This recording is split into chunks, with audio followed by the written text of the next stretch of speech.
The smell of Mom's honey-baked ham slammed into me like a freight train of nostalgia, yanking me back to every Easter I'd spent in this rickety old house in Cedar Hollow, Tennessee. I was elbow-deep in a sink full of potatoes, my hands stinging from the icy water, while my brother Caleb's voice thundered from the dining room, spinning another yarn about his latest real estate score. Closed on a $600,000 duplex last week, he crowed, his laugh sharp enough to slice through bone.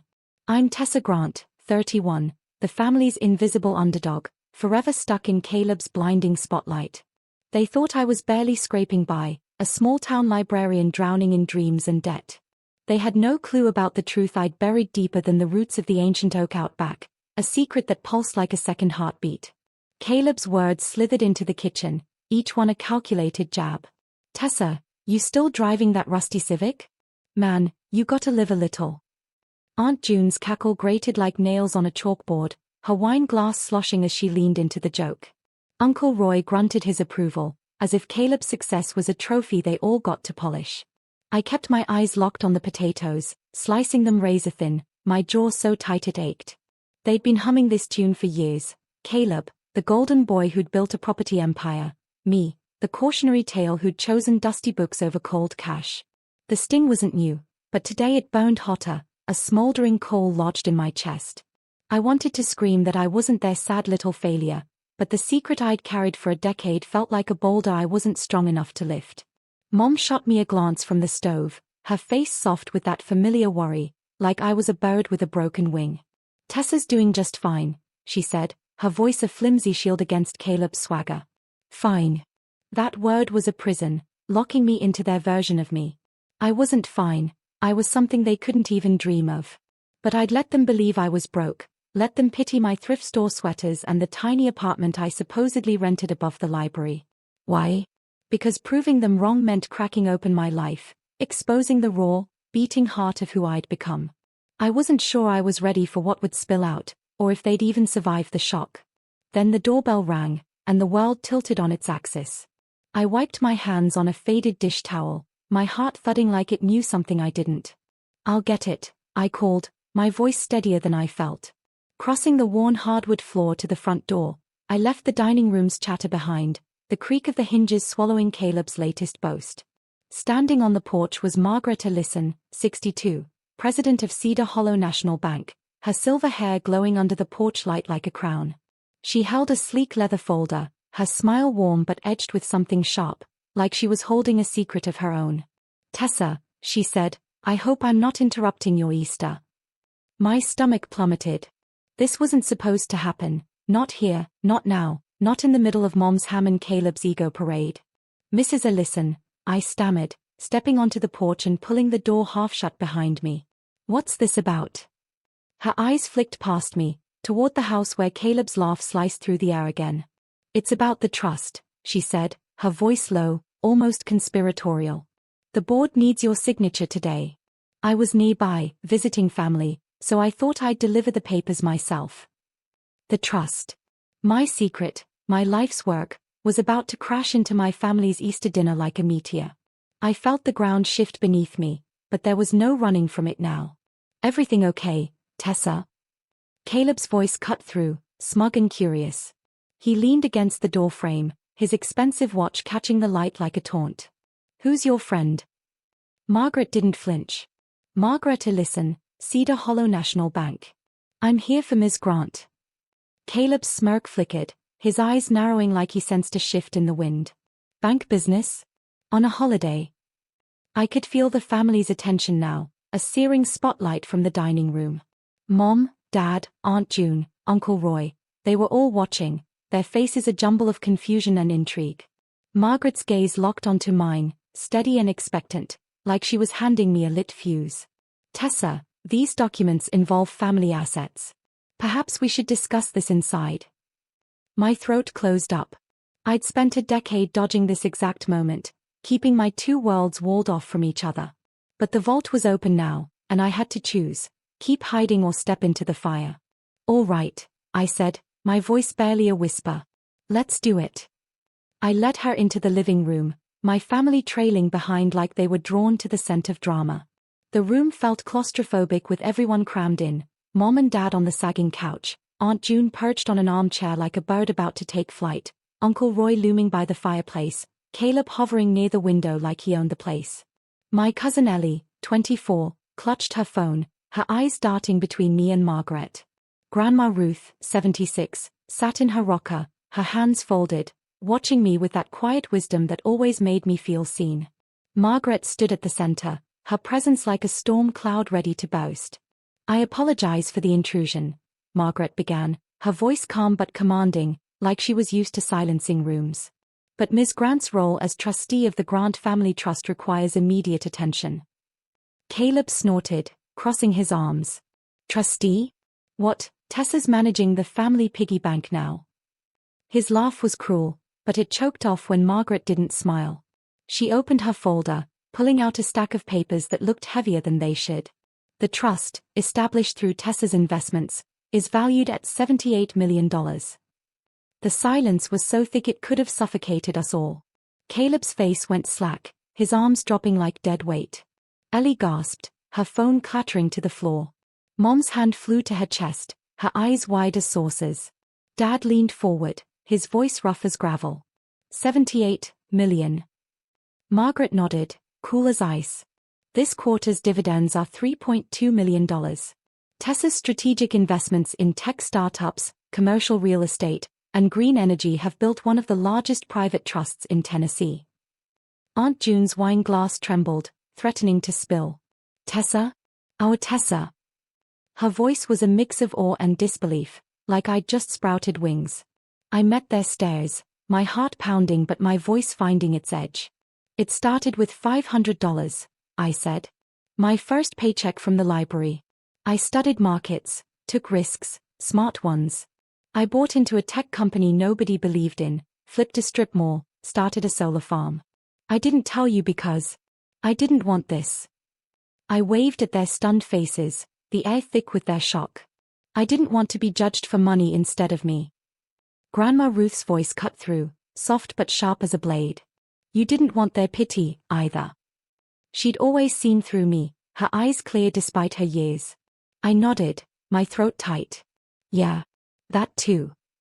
Margaret pressed on, her tone brisk. The board needs Tessa's approval for a $150 million wind farm project in Kentucky. Her expertise has been critical to our success. She paused, looking at me with something like pride. Would also like you to join the bank's board officially.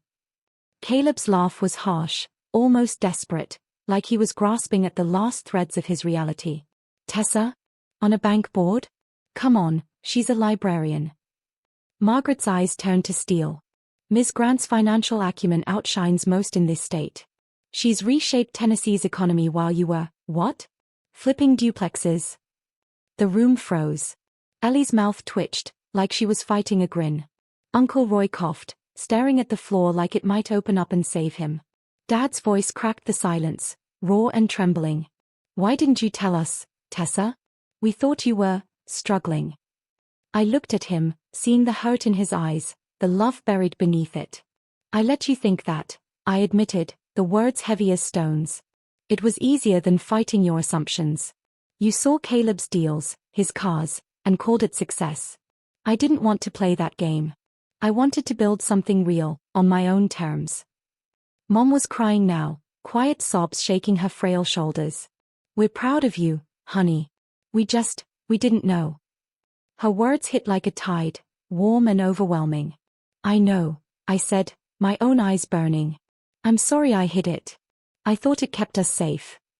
Ellie's voice was small, almost swallowed by the tension. I told my friends you were broke, Tessa. I'm so sorry. I smiled at her, soft and forgiving. It's okay, Ellie. You didn't know.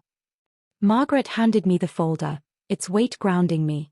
Review these by tomorrow, if you can. The project's time-sensitive. She paused at the door, turning back with a glint in her eye. Oh, and Tessa, the Cedar Hollow Community Center? They are naming the new arts wing after your anonymous donation. They'd love you to attend the opening. She left, and the silence roared back, thicker than ever, like fog settling over a graveyard. Caleb broke it, his voice low and jagged. What the hell just happened? He looked at me, his usual swagger gone, replaced by something raw, almost broken. I met his eyes, calm but unyielding. "We need to talk." The words felt like a door swinging wide, one I'd kept bolted for too long. Everyone stayed frozen, like moving might shatter the fragile truth we'd stumbled into. The ham was stone cold on the dining table, the carrots congealing, but nobody gave a damn about Easter dinner anymore. I sank onto the couch, the folder in my lap, feeling the weight of their stares like a physical thing. "It's a long story," I said, my voice finding its footing, stronger now. "But we've got time." Caleb dropped into a chair, running his hands through his hair like he could pull answers out of his scalp. "Yeah," he muttered. "All the time in the world." I looked at their faces, confusion, hope, curiosity, and a flicker of fear. The family dynamic they'd leaned into for years, with Caleb as the untouchable star and me as the pitiful failure, had just collapsed like a house of cards. They were seeing me for the first time, and it scared them as much as it set me free. "It started 10 years ago," I began, the words spilling out like water from a broken dam. "I was at the library, shelving books for $12 an hour. I got a tax refund, $500. Instead of blowing it on clothes or a vacation, I invested it in a tech startup called Listen Innovations. Nobody thought they'd make it. Big firms laughed them off, said their app for small businesses was too niche.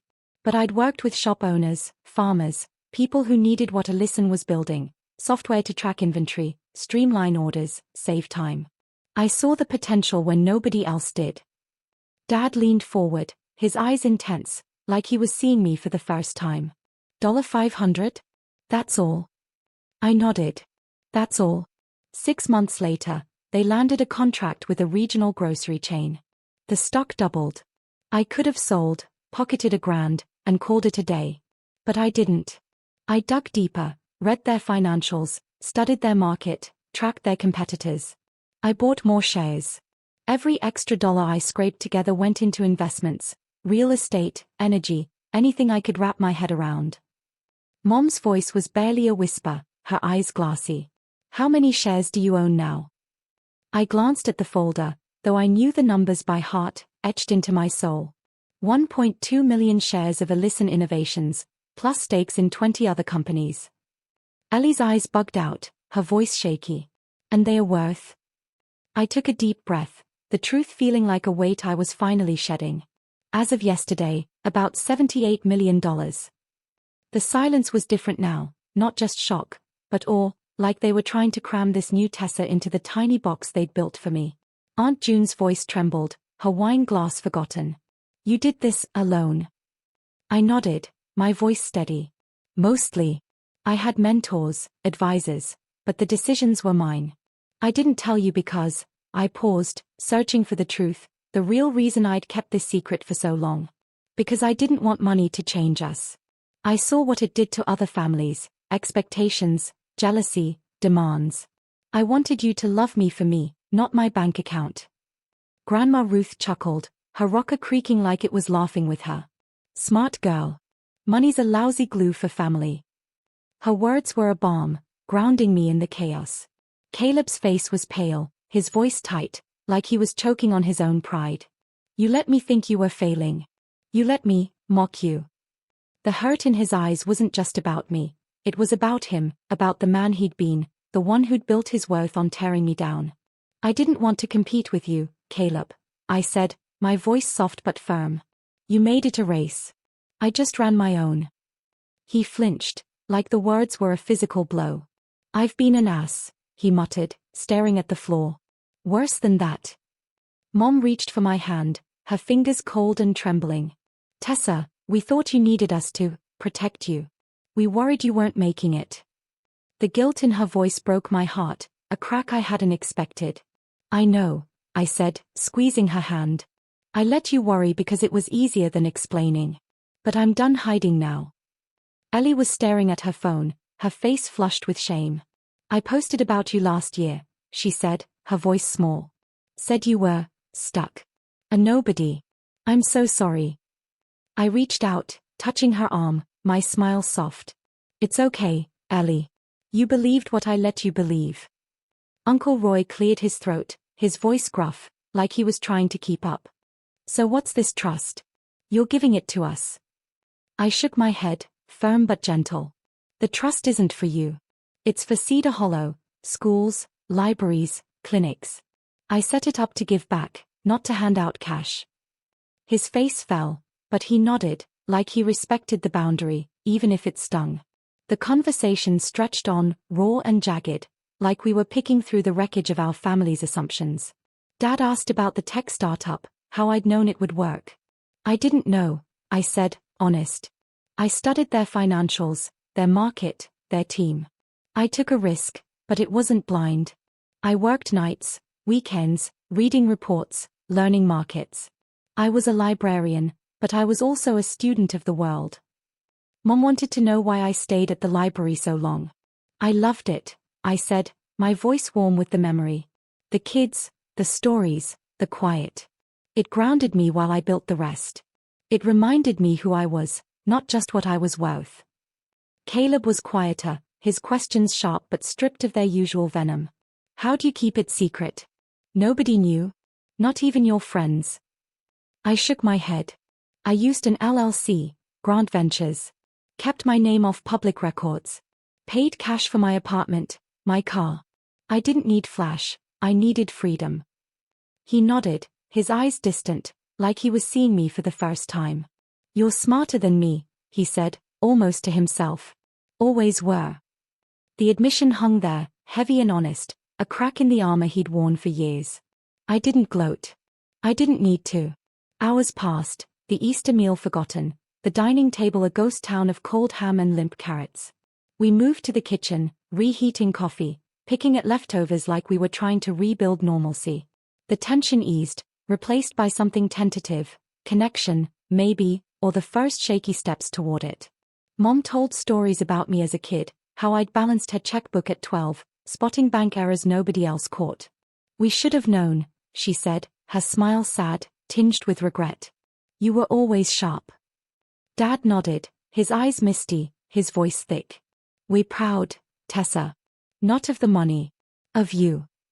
Caleb stayed quiet, his coffee untouched, his face a map of conflict. Finally, he spoke, his voice rough, like he'd been wrestling with the words for hours. I owe you an apology. I've been cruel. For years. I told myself it was just teasing, sibling rivalry, but it wasn't. I needed to feel better than you to feel good about me. The words were raw, stripped of his usual bravado, and I saw the boy who'd taught me to fish, not the man who'd mocked me for a decade. Thank you, I said, my voice soft but steady. That means a lot. Ellie spoke up, her voice shaky, her eyes brimming with tears. I told everyone at work you were a loser. I used you as an example of what not to do, like you were some cautionary tale. I'm so sorry. I hugged her, quick and fierce, feeling her tremble against me. You didn't know, Ellie. It's okay. Aunt June was crying now, her voice soft, almost lost in the hum of the kitchen. We all made assumptions. We should have asked more, seen more. We let you down, Tessa. I nodded, the weight of their apologies lifting something inside me, like a stone rolling away from a sealed tomb. The doorbell rang again, and Mom flinched, like she was bracing for another earthquake. It's probably the neighbors, Dad said, but his voice was uncertain, like he wasn't sure what normal looked like anymore. I went to the door, my heart steady now, grounded by the truth I'd finally set free. It was just Mrs. Larson from next door, holding a pecan pie, her smile warm and oblivious to the storm inside. Happy Easter, Tessa, she said, handing me the pie. I thanked her, closed the door, and felt the normalcy of it anchor me, like a lifeline to the world outside. Back in the kitchen, we kept talking, the conversation weaving through the wreckage of our old dynamic. I told them about the wind farm project, how it could power half of Kentucky, create jobs, shift the region toward clean energy. Dad asked about the risks, his engineer's mind kicking in. Every project's a gamble, I said. But I've learned to stack the deck, strong teams, solid data, long-term vision. Mom wanted to know about the jobs, how they'd help people like her friends at the mill. Hundreds of jobs, I said. Construction, maintenance, tech. Real work, not just promises. Caleb asked how I picked investments, his voice curious, not competitive. I look for people, I said. Teams with vision, grit, heart. Numbers matter, but people make the difference. He nodded, like he was tucking the answer away, maybe for himself. Grandma Ruth watched it all, her eyes twinkling like she'd been waiting for this moment. When the others were distracted, she leaned close, her voice low. You've been carrying this a long time, girl. Must feel good to set it down. I smiled, my chest light, like I'd finally exhaled after holding my breath for a decade. Yeah. It does. She patted my hand, her grip strong despite her years. You're my girl, she said, and I knew she meant it, a quiet vow that carried more weight than any trust fund. By evening, the house felt different, warmer, less like a stage for Caleb's one-man show. We cleared the table, stored leftovers, laughed about old Easters when Caleb and I fought over the last roll, our voices lighter now. But the undercurrents were still there, swirling beneath the surface. Caleb's apology didn't erase years of jabs, each one a scar I'd learned to live with. Mom's pride didn't undo the worry she'd carried, the nights she'd lain awake fearing I'd never make it. Ellie's guilt lingered in her eyes, a shadow she'd have to wrestle with. We were rebuilding, but it was a slow, messy process, like piecing together a shattered vase. Caleb found me on the porch later, the sky a bruise of purple and gold, the air thick with the scent of spring. Tessa, he said, hesitating, his hands shoved deep in his pockets. I don't know how to be your brother now. Everything I thought, it's gone. I looked at him, the man who'd been my rival, my critic, my family, and saw the vulnerability he'd never shown before. You start by being honest, I said. Ask me questions. Tell me what scares you. We figure it out together. He nodded, his eyes bright with something like hope. Can we try? I smiled, small but real, a bridge between us. Yeah. Let's try. Inside, Mom and Dad were at the kitchen table, coffee mugs between them, their faces soft with a love I'd always known but hadn't always felt. They looked up as I joined them, Mom's voice firm despite her tears. We're learning, Tessa. We'll see you, not the trust, not the money. You. Dad nodded, his hand on hers, his voice thick. We're proud, he said again, and this time, it felt like a promise, a vow to do better. I sat with them, the folder on the table, and we talked, not about millions, but about memories, mistakes, and the future we could build together. I drove home that night, the folder on the passenger seat, the pecan pie in the back, its sweet scent filling my old Civic. My apartment above the library was small, but it was mine, bought, not rented, with a view of the town square where kids played and old men argued over coffee. I sat at my desk, reviewing the wind farm papers, the numbers blurring into plans for jobs, clean energy, a future I'd helped shape. My phone buzzed, a text from Caleb. Lunch tomorrow? My treat. I smiled, typing back, sure. Noon at Daisy's Diner. It was a small step, but it felt like the start of something real. The next morning, I woke to sunlight streaming through my window, Cedar Hollow stirring below like it always had. I had a call with Margaret to listen at 10, a meeting with the community center board at 2.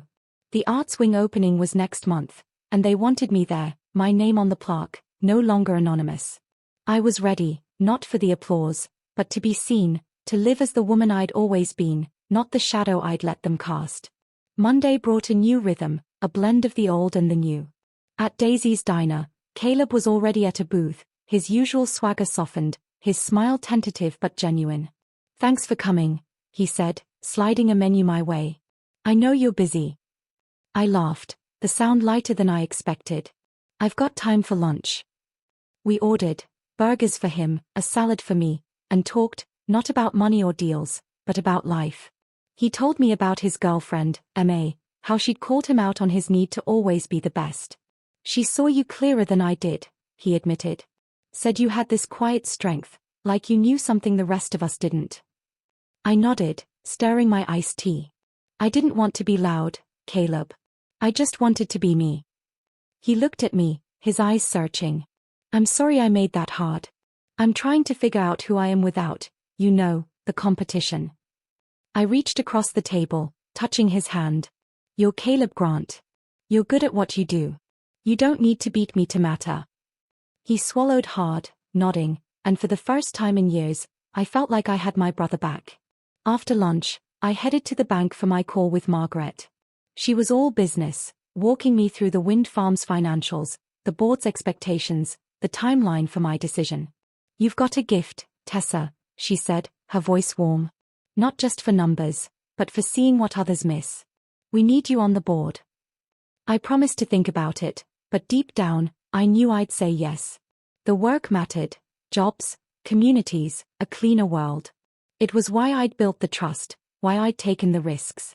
The community center meeting was next, a mix of local leaders and volunteers planning the Arts Wings programs. They thanked me for the donation, their gratitude humbling. "We want kids to have a place to create," I said. "Art, music, theater, it saved me when I was young. It's my way of giving that back." They nodded, their eyes bright, and I felt the weight of my secret lift even further, replaced by the joy of building something lasting.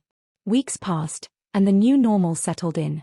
Caleb and I met for lunch every Monday, our conversations growing easier, more honest. He shared his fears about his business, the pressure to keep up in a cutthroat market. I told him about the wind farm, the late nights analyzing data, the thrill of seeing a project take shape. Mom and Dad called often, their voices lighter, their questions about my work genuine. Ellie sent me a long email, apologizing again, promising to visit soon. "I want to know you, Tessa," she wrote. "The real you." I wrote back, inviting her to the Arts Wing opening, feeling the family ties strengthen, stitch by stitch. The opening day arrived, and Cedar Hollow buzzed with excitement. The community center's new wing gleamed under a crisp spring sky, its glass walls reflecting the crowd gathered for the ribbon cutting.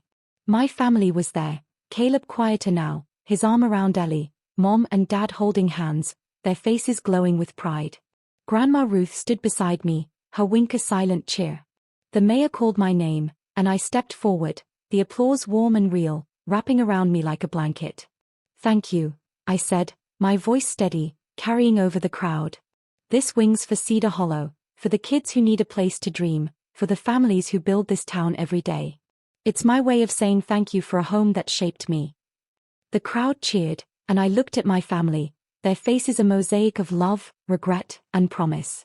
The trust wasn't just money, it was trust in each other, rebuilt from the ashes of misunderstanding, stronger for the cracks we'd mended. As the ribbon fell, I felt the weight of my secret vanish, replaced by the lightness of being whole. Tessa Grant, investor, philanthropist, sister, daughter, cousin, not a shadow, not a failure, but a woman who'd claimed her life, her truth, her family. The journey wasn't over, there'd be more projects, more challenges, more conversations to heal the past. But for now, standing under that Tennessee sky, surrounded by the people I loved, I knew I was exactly where I belonged. The weeks after the opening were a whirlwind. The wind farm project moved forward, contracts signed, construction underway. I spent days in Kentucky, meeting workers, local leaders, and engineers, ensuring the project stayed true to its promise. Back home, I joined the bank's board, my first meeting a gauntlet of numbers and strategy, but also a chance to shape the region's future. Margaret became a friend, her dry humor a counterpoint to my quiet intensity, her faith in me a reminder of why I'd started this journey. Caleb's business hit a rough patch, a deal fell through, a client bailed, but he leaned on me, not for cash, but for advice. "You're good at seeing the long game," he said over coffee one evening. "What would you do?" I walked him through options, diversifying, focusing on local markets, building relationships over quick wins. He listened, really listened, and when he landed a new contract a month later, he called me first, his voice bright. "Thanks, sis. Couldn't have done it without you." It was a small thing, but it felt like a victory, a new kind of bond. Mom and Dad started a weekly dinner tradition, insisting I come home Sundays. The meals were simple: roast chicken, mashed potatoes, stories of their youth, but they were rich with connection. Dad shared his own regrets, how he'd pushed Caleb to shine because he feared I'd outgrow them. "I was wrong," he said, his eyes wet. "You're our star, Tessa. Always were." Mom hugged me tight, her voice fierce. "No more secrets, okay? We're in this together." I nodded, my heart full, promising to be open, to let them in. Ellie visited for a weekend, her suitcase stuffed with apologies and questions. We spent hours at the library, my old workplace, talking about her dreams, her fears, her need to find her own path. You did it, she said, her eyes wide. You built something huge, and nobody knew. How do I do that? I smiled, handing her a book on finance. Start small. Learn. Take risks. And don't let anyone tell you who you are. She hugged me, her gratitude a spark that lit something new between us. Grandma Ruth called me her quiet warrior, her letters filled with stories of her own youth, when she defied her family to become a nurse. You're like me, she wrote. We don't need the spotlight, we need the work. I framed her letter, hung it above my desk, a reminder of the strength that ran through our blood. Months later, I stood on the wind farm's first completed turbine, the Kentucky hills stretching out below, the hum of clean energy a song of possibility. My phone buzzed, a group text from my family, a photo of them at the community center, kids painting murals in the arts wing. Your legacy, Tessa, Mom wrote. I smiled, the wind tugging at my hair, feeling the pieces of my life fit together.